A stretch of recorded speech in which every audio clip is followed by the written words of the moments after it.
నమస్కారం, welcome to రహస్యవాణి. Guruvayur కేరళలోని పవిత్రమైన విష్ణు క్షేత్రం. ఇది త్రిశూర్ జిల్లాలోని పట్టణం మరియు పురపాలక సంఘం. దక్షిణ ద్వారకాగా పిలువబడే ఈ క్షేత్రంలో శ్రీకృష్ణుడు గురువాయూరప్పన్ అనే పేరుతో కొలవబడుతున్నాడు. 4 చేతులలో పంచజన్య శంఖం, సుదర్శన చక్రం, కౌమోదకం, పద్మాలయాలను ధరించి తులసి మాలలతో ముగ్ధ మనోహర రూపంతో అలరించే బాలగోపాలుడి ఆలయం గురువాయూర్. కేరళలోని త్రిశూర్కు 30 కిలోమీటర్ల దూరంలో ఉండే ఈ ఆలయంలోని స్వామిని కన్నన్, ఉన్ని కృష్ణన్, ఉన్ని కన్నన్, గురువాయూరప్పన్ అనే పేర్లతో కొలుస్తుంటారు. శ్రీకృష్ణ విగ్రహ ప్రతిష్టకు ముఖ్య కారకులు గురు, వాయువులు కాబట్టి ఈ ఊరిని గురువాయూరుగా నిర్ణయించారు. పాతాళ శిల 5000 సంవత్సరాల క్రితం నాటిదిగా చెప్పే ఆలయ గర్భగుడిలోని నారాయణ విగ్రహం పౌరాణిక ప్రాశస్త్యమైనది. ఈ విగ్రహాన్ని బ్రహ్మ, విష్ణు, మహేశ్వరులు ముగ్గురు ఆరాధించారని పురాణితిహాసాలు చెబుతున్నాయి. పాతాళ శిలలతో తయారైన ఈ విగ్రహాన్ని మొదట శివుడు బ్రహ్మకు ఇచ్చాడని, ఆయన దాన్ని సంతానం కోసం తప్పిస్తున్న సూతపాశ ఋషికి ప్రసాదించాడని, ఆయన నుంచి వారసత్వంగా కశ్యప ప్రజాపతి అందుకోగా ఆయన దాన్ని వసుదేవుడికి అనుగ్రహించాడని, తండ్రి నుంచి దాన్ని శ్రీకృష్ణుడు అందుకొని ద్వారకాలో ప్రతిష్ఠించి పూజించాడని పురాణాలు చెబుతున్నాయి. స్వర్గారోహణ సమయంలో కృష్ణుడు తన శిష్యుడైన ఉద్ధవుని పిలిచి త్వరలోనే ద్వారకా సముద్రంలో మునిగిపోతుందని, అప్పుడు ఆ విగ్రహం నీళ్లలో తేలుతుందని, దాన్ని దేవతల గురువైన బృహస్పతికి అందజేయమని చెప్పాడని పురాణ ప్రతీతి. ఉద్ధవుని సందేశం ప్రకారం బృహస్పతి వాయుదేవుడి సహాయంతో కేరళ తీరానికి వచ్చాడట. అక్కడ ఓ కోనేరు సమీపంలో శివుడు తపస్సు చేస్తూ కనిపించి ఆ విగ్రహాన్ని కోనేటి ఒడ్డున ప్రతిష్ఠించమని చెప్పాడట. అదే ఈ విగ్రహ ప్రాశస్త్యం.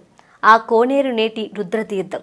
గురువు, వాయువు ఇద్దరూ కలిసి ప్రతిష్ఠించడం వల్లే ఈ ప్రాంతం గురువాయూరుగా ప్రసిద్ధి చెందింది. తరువాత శివుడు పార్వతిని తీసుకొని అక్కడ నుంచి సరస్సు అవతలి ఒడ్డుకు వెళ్ళిపోయాడని అంటారు. అదే ప్రస్తుతం శివాలయం ఉన్న మామ్యార్. మొదట ఇక్కడ ఆలయాన్ని విశ్వకర్మ నిర్మించగా పాండ్యరాజులు పునర్నిర్మించారని, తరువాత భక్తులు ఇచ్చిన విరాళాలతో అభివృద్ధి చేశారని చెబుతారు.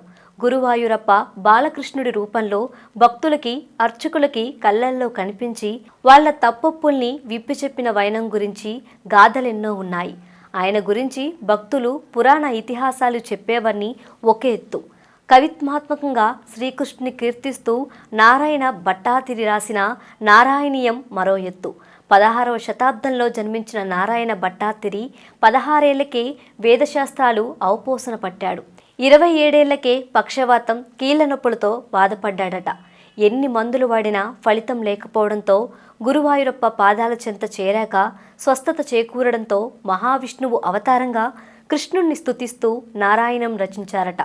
భక్తులు గురువాయూరప్పని కన్నన్, ఉన్ని కృష్ణన్, బాలకృష్ణన్ అంటూ పలు పేర్లతో అర్చిస్తారు. ప్రధాన పూజారి వేకువజామున 3 గంటలకే పచ్చి మంచినీళ్లు కూడా ముట్టకుండా ఆలయంలోకి ప్రవేశించి నాదస్వరంతో చిన్ని కృష్ణుణ్ణి నిద్రలేపుతారు. దీన్నే నిర్మల దర్శనం అంటారు.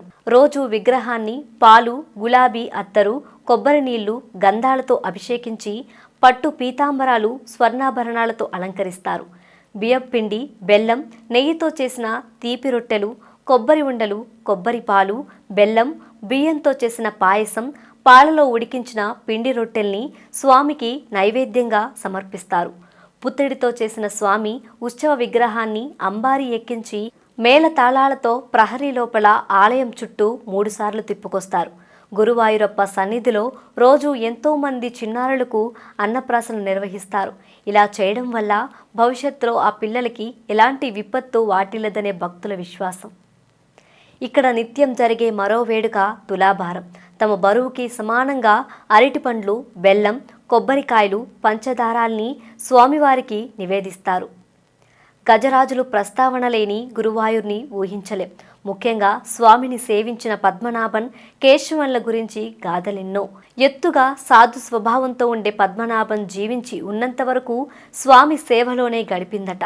1931లో అది చనిపోయినప్పుడు స్వామి నుదుట ఉన్న గంధబొట్టు రాలిపోయిందట. పద్మనాభన్ వారసత్వాన్ని అందిపుచ్చుకుంది కేశవన్.